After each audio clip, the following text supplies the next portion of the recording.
प्रिय विद्यार्थियों एवं शोधार्थियों, आज हम जिस विषय पर चर्चा करने वाले हैं वह विषय है सूक्ष्म शिक्षण के विभिन्न तत्व यानी कि कंपोनेंट्स ऑफ माइक्रो टीचिंग।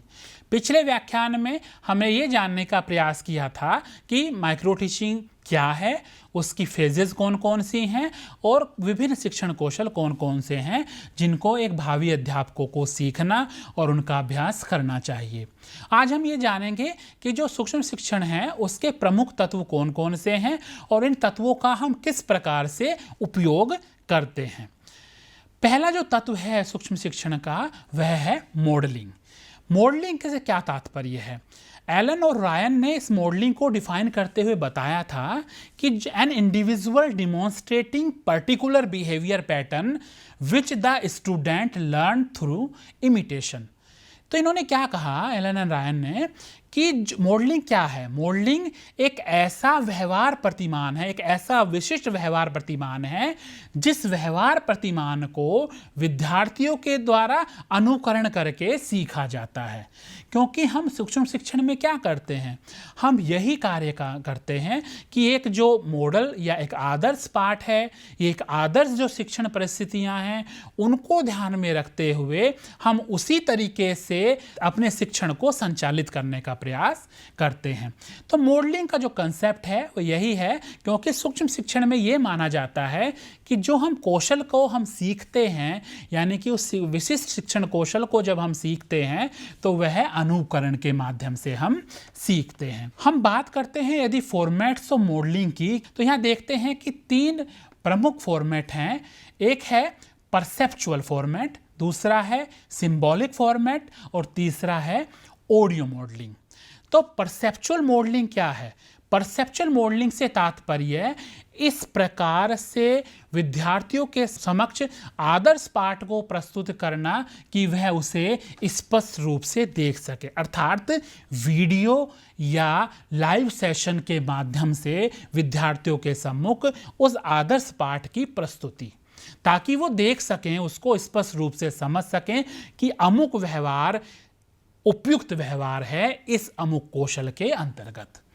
दूसरा जो मॉडलिंग का तत्व है वह है सिंबॉलिक मॉडलिंग।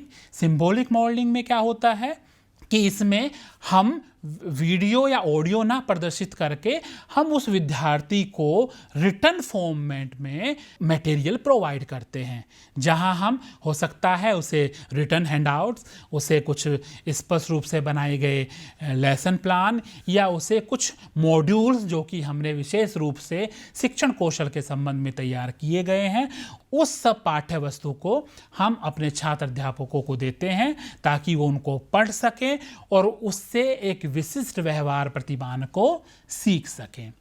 तीसरा जो तत्व है वह है ऑडियो मॉडलिंग का। इसमें क्या होता है, इसमें हम रिटन या वीडियो फॉर्मेट में कंटेंट ना देकर हम उसको ऑडियो फॉर्मेट में कंटेंट उपलब्ध कराते हैं ताकि एक छात्र अध्यापक उस कंटेंट को सुन सके और उसके अनुसार अपने व्यवहार परिवर्तनों का कार्य आगे बढ़ा सके।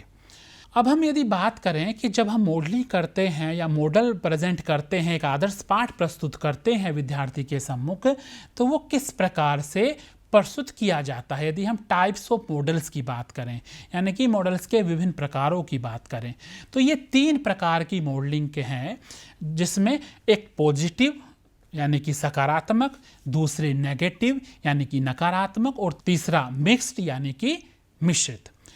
पॉजिटिव मॉडल्स में क्या होता है, यहाँ पर हम भावी अध्यापक या छात्र अध्यापक के सम्मुख उस विशिष्ट कौशल का जो एक्सपेक्टेड बिहेवियर है, जो डिजायरेबल बिहेवियर है, यानी कि एक ऐसा व्यवहार है जो कि अपेक्षित है, उसको उस विद्यार्थी के सम्मुख प्रस्तुत करते हैं ताकि वह सीख सके कि इस अपेक्षित व्यवहार को हमें किस प्रकार से करना है।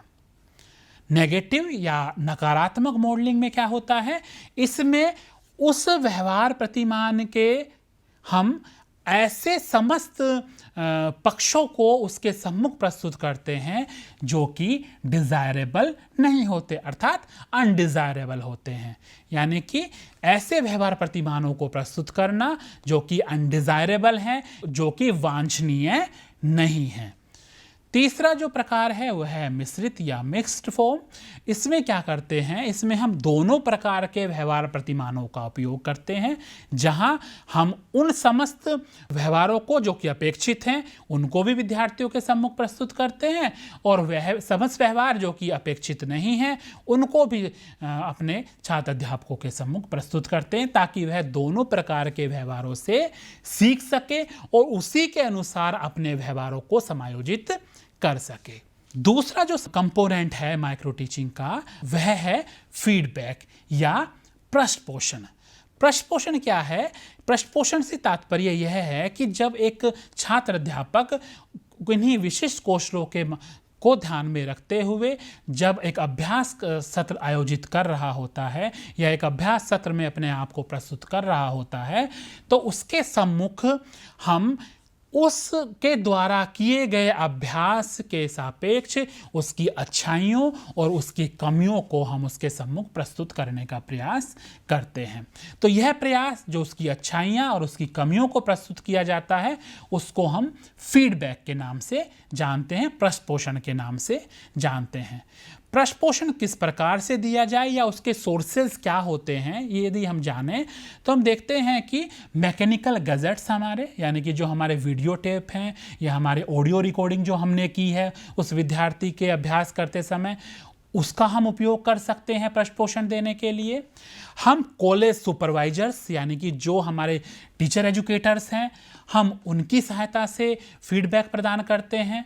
हमारे जो विद्यार्थी हैं यानी कि जो पीपल हैं उस क्लास के, उनकी सहायता से हम फीडबैक दे सकते हैं, या हम इन सभी के कॉम्बिनेशन से या इन सभी को एक साथ या विभिन्न कॉम्बिनेशन में यूज़ करके विद्यार्थियों के सम्मुख पृष्ठ पोषण प्रस्तुत कर सकते हैं। अब हम बात करें फीडबैक के विभिन्न प्रकारों की, तो यहाँ पर भी 3 प्रकार के पृष्ठ पोषण होते हैं: सकारात्मक पृष्ठ पोषण, नकारात्मक पृष्ठ पोषण एवं मिश्रित पृष्ठ पोषण। सकारात्मक पृष्ठ पोषण क्या है? जब हम उस छात्र अध्यापक के उन सभी पक्षों को जो कि उस अभ्यास के समय उसने प्रदर्शित किए हैं, उन सभी धनात्मक पक्षों को या उन सभी अच्छे पक्षों को उसके सम्मुख प्रस्तुत करते हैं कि आपने जो व्यवहार किया है, आपका ये व्यवहार बहुत ही प्रभावी था, बहुत ही अच्छा था, तो उसको धनात्मक पृष्ठ पोषण के अंतर्गत हम रखते हैं।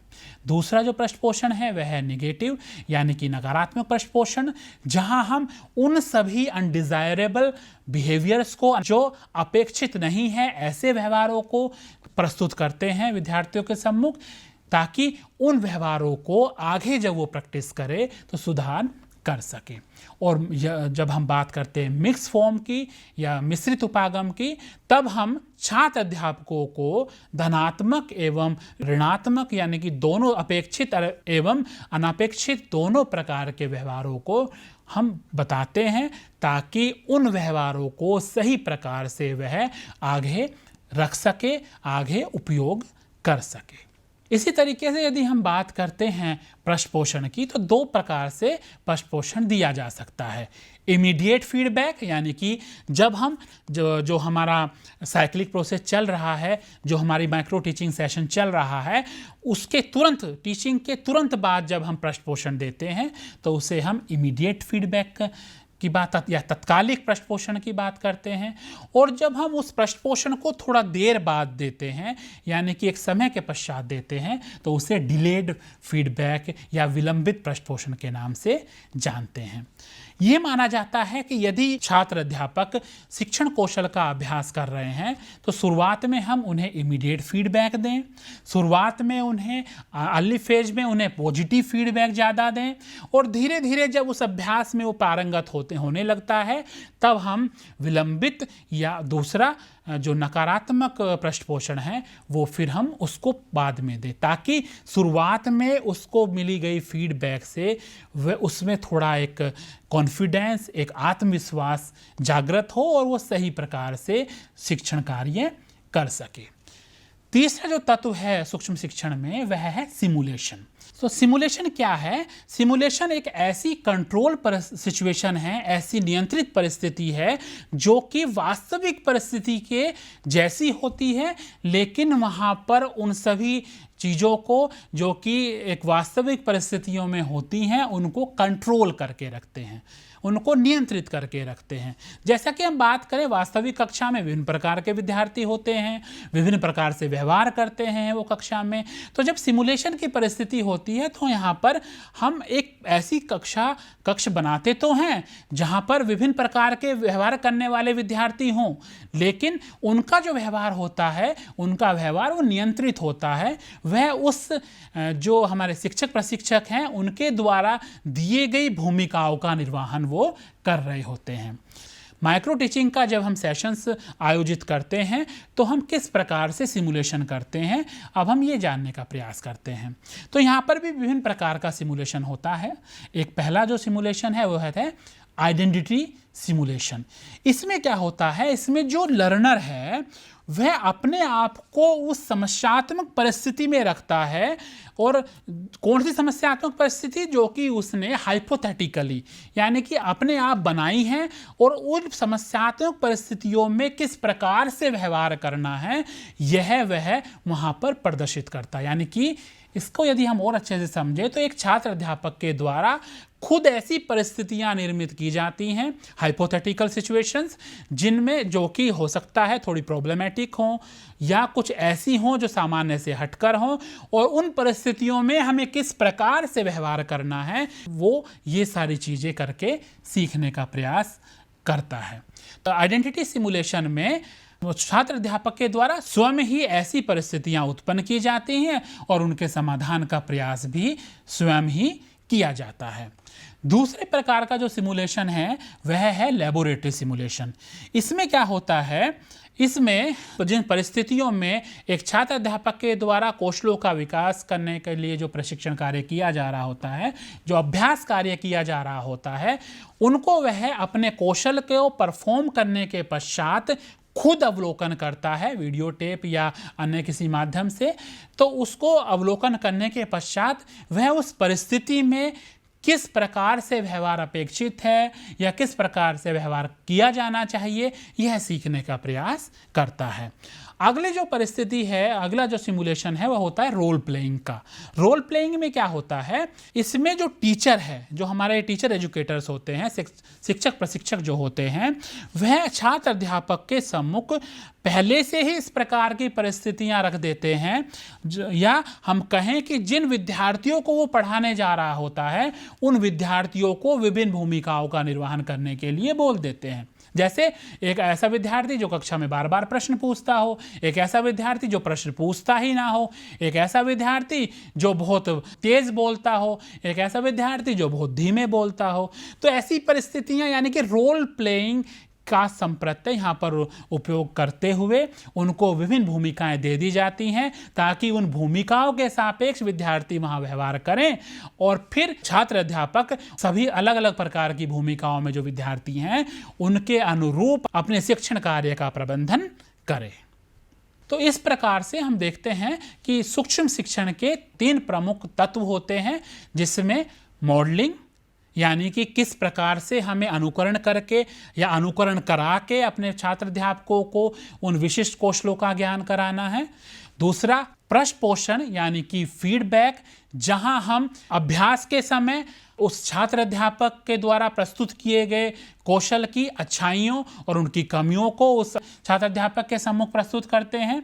और तीसरा सिमुलेशन यानी कि ऐसी कंट्रोल सिचुएशन या ऐसी आर्टिफिशियल कंट्रोल सिचुएशन पैदा करने का प्रयास जब हम करते हैं कि हमारा जो छात्र अध्यापक है वह विभिन्न प्रकार की जो परिस्थितियां वास्तविक कक्षा में आने की होती हैं उनको जान सके और उनके अनुसार अपने शिक्षण कार्य का प्रबंधन कर सके। आज के लिए सिर्फ इतना ही। आप सभी को बहुत धन्यवाद। नमस्कार।